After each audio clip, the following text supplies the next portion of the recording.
Is that it? Go back. Now you can leave those off for a minute. You want to turn back off?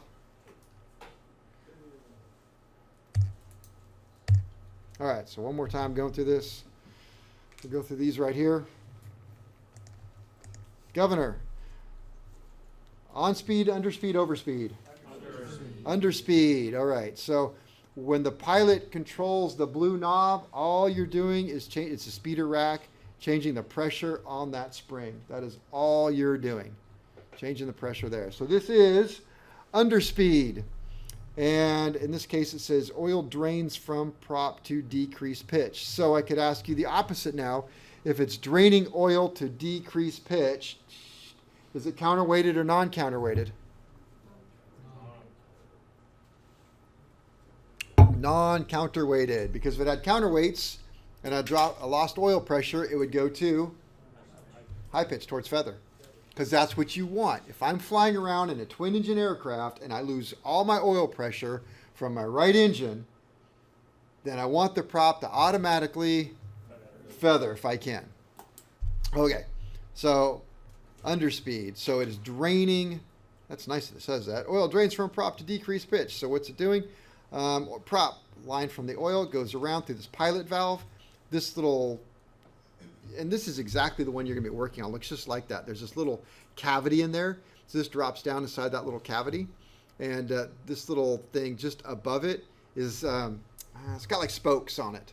It's like 3 spokes. So it kind of keeps it in the hole where it's supposed to be so it doesn't start flapping around. So all right, oil is going to drain off from here to there, right through there, and down into the crankcase. And then we go to overspeed. I can tell it's overspeed because the counterweights have.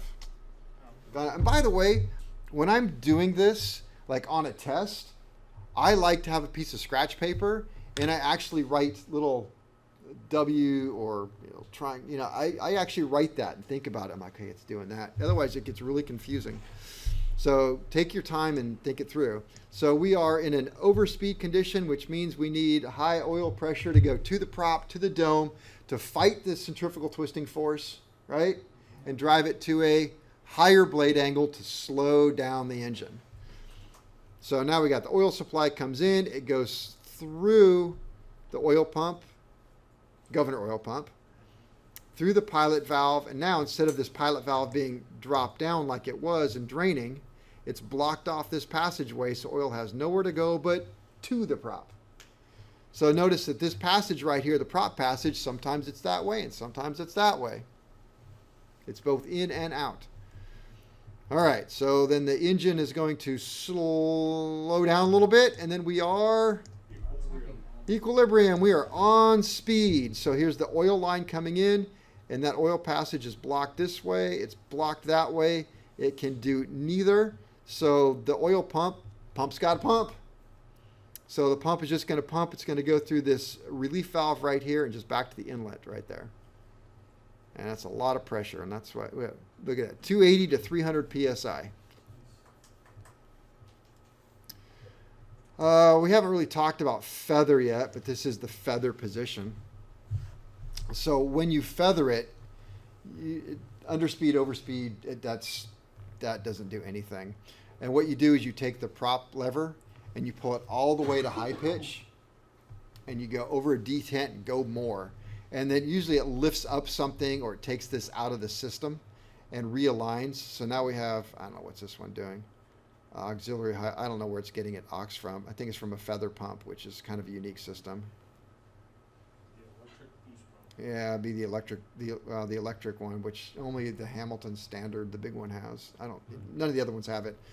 Most of the time what you're doing here at this point is you're kind of going into a, you pull it out and you actually lift up the pilot valve and it realigns it.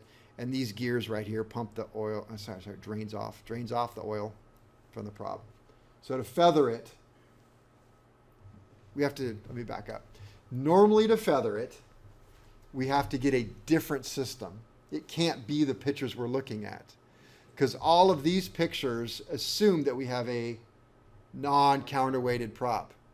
In order to feather, now you've either got to be talking about, we'll talk about it next week, so don't freak out about it, the large Hamilton standard, which works different than everybody else, or you got to add counterweights.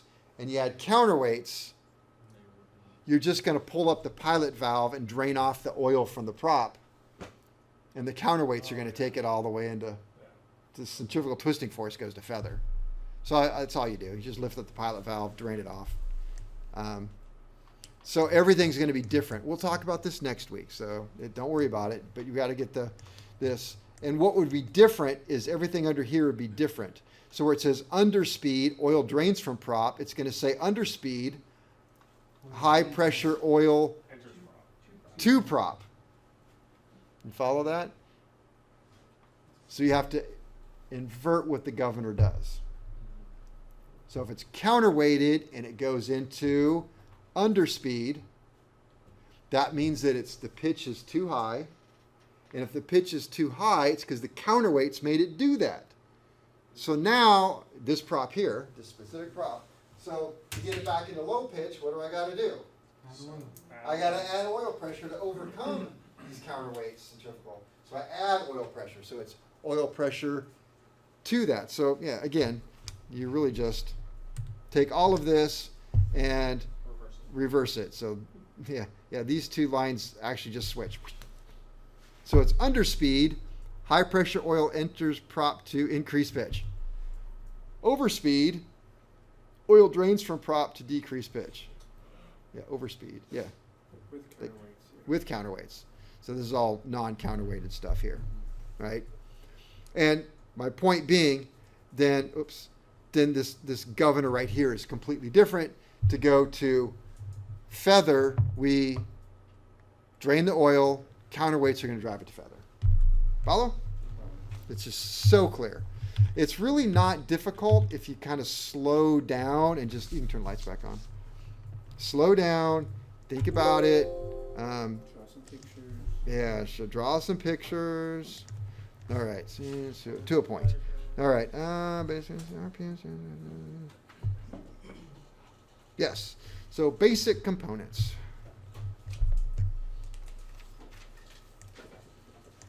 Well, how basic you want to get. There's a governor. The end. There's some gears. And a washer. And a nut. Basic components. Well, we got to start with our booster gear pump.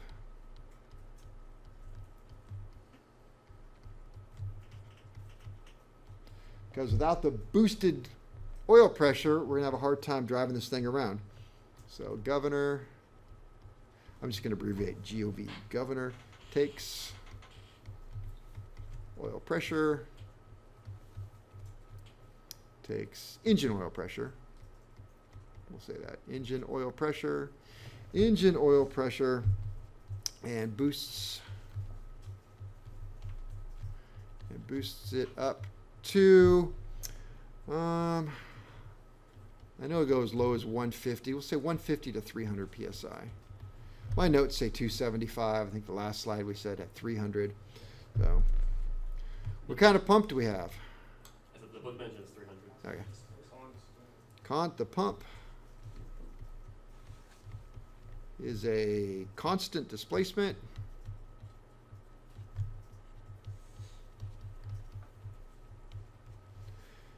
Gear type pump.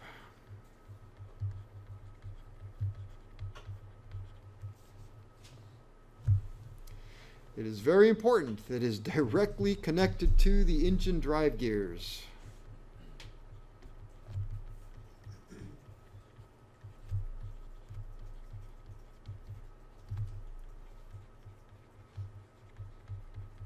By drive gears, I mean it's got to be connected to the gears that are in the engine. Doesn't have to be any particular one. It just has to be calibrated to that engine speed. And it has to be directly connected. It can't be a belt driven or something with a slip to it, because it is directly sensing engine RPM with the spinning cup on top and the flyweights. If you disconnect the flyweights from the engine, then it doesn't work. Oh, it may be accessory pad. like the Lycomings, they like to run it off the back where the accessories are. You got the magneto, vacuum pump, governor, all in the back. Or crankcase mounted.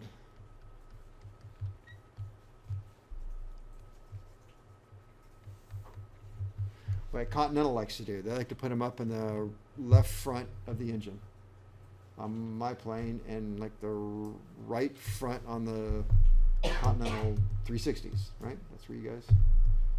Skymaster, it's the right front. Mine's left front. That's right front. You might be confused because you have the back engine too. No, it's left we front. pulled, it's gonna We be pulled left the front thr- because we pulled the throttle assembly off the right. Yeah. Thought we went back out there and were messing with the.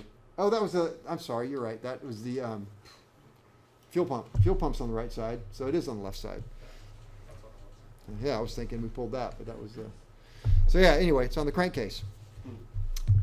The big difference is, if you care, not that it matters, you're going to get what you get, but I prefer the crankcase mounted because there are no hoses or lines. With the accessory pad, Lycoming did have some problems, and there's an airworthiness directive on all the Lycomings that have the rear mounted one, because to get the oil all the way up to the front of the prop, they run a line from the governor all the way up to the front of the engine externally. And originally some of those lines were aluminum, or they were stainless steel with some aluminum fittings, and those aluminum fittings cracked. And so when you're pumping oil at 300 psi, hot oil at 300 psi, across the exhaust system, it made some problems when they cracked and broke. Because number one, you lose all your oil. Number two, you lost it on the hot exhaust. So nothing good came from that. So they had to change it. There's an airworthiness directive that all of the fittings have to be steel. How do you know when you have a steel AN fitting? It is magnetic. He's absolutely right. What else? It's not anodized. It's not anodized, which means, what color is it? Steel. It's steel colored. Very close. Is it blue? No. No. All right, as long as you know that it's not blue, you're halfway there. It's black. So steel AN fittings are black. And so you have all steel fittings, and they had to be clamped in a certain way. So that's an airworthiness directive you check. All right, let's see. Must have a pressure relief valve.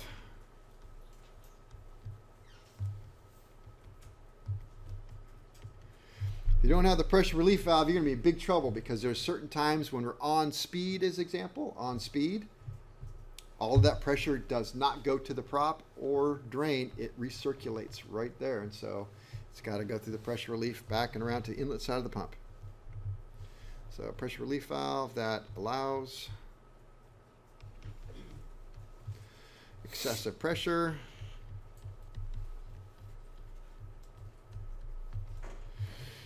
to be returned to the inlet side of the pump.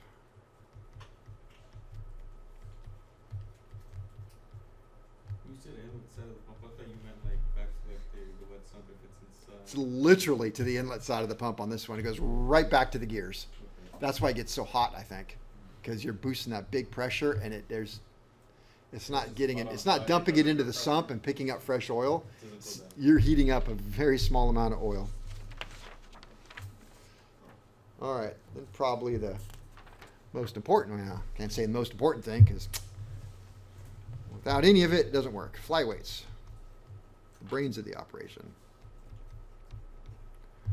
Flyweights, let me see. Flyweights. Well, I've got they're connected to the drive shaft of the governor. That's fine. Connected to the drive shaft, to the governor drive shaft. Governor drive. And they spin around and round. With that spinning, because it's oiled in there, Mm-hmm. is it full of oil or is it just oil? I know. As soon as you said that, I'm like, is it full of oil or is it not? We should make one out of plexiglass and look. I think it is. So, The oil rotates with the Yeah.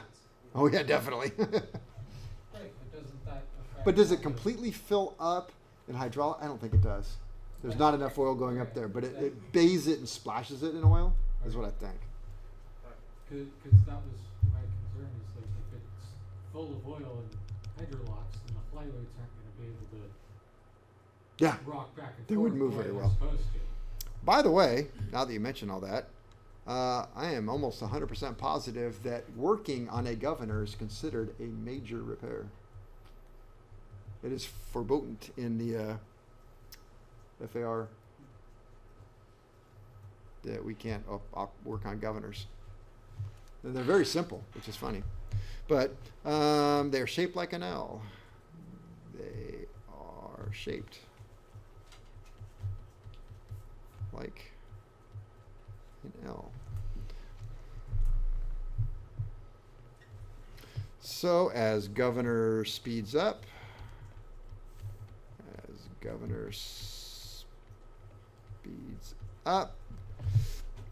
centrifugal force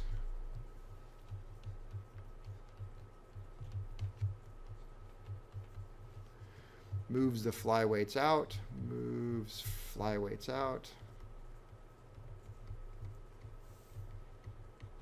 which would be like this. That's how I draw it. Flyweights out and lifts pilot valve.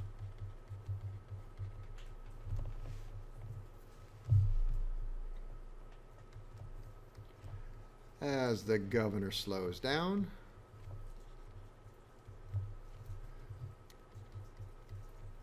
loss of centrifugal force and spring pressure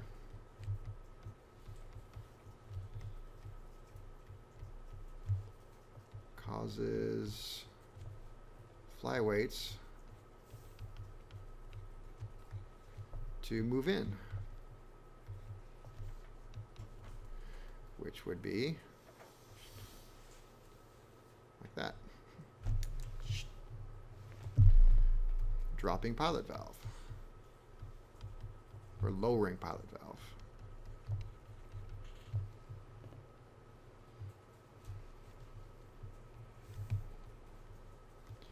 If centrifugal force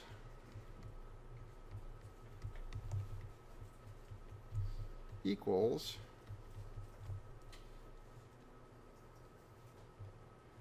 spring pressure,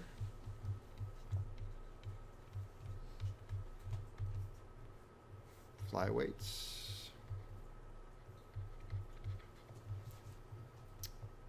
are in flyweights and spring are in equilibrium.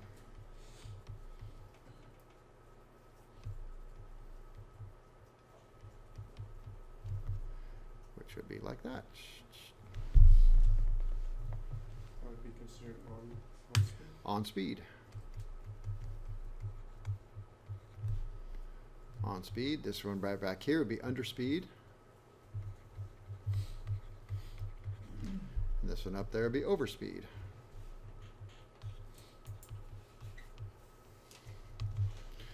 All right. That's all we got time for today.